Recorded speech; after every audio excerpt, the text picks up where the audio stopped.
Altro che tranquillo pomeriggio di pesca, è finito lui all'amo di una coppia di padovani, 50 anni lei, 52 lui, autori di un'estorsione a luci rosse lungo l'argine dell'idrovia di Mira.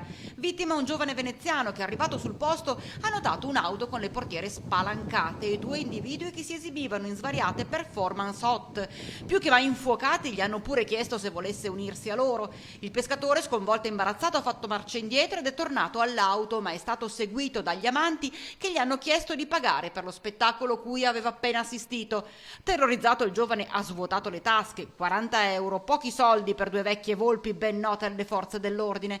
È scattata la minaccia: o paghi di più o riveliamo ai familiari lo scandaloso episodio, farcito ovviamente di piccanti fandonie. Hanno chiesto alla vittima di prelevare denaro da un bancomat, ma il conto era vuoto. Di fare un pieno di carburante con una carta prepagata, ma conto sempre vuoto. Innervositi, i due gli hanno intimato di consegnare entro sera 250 euro.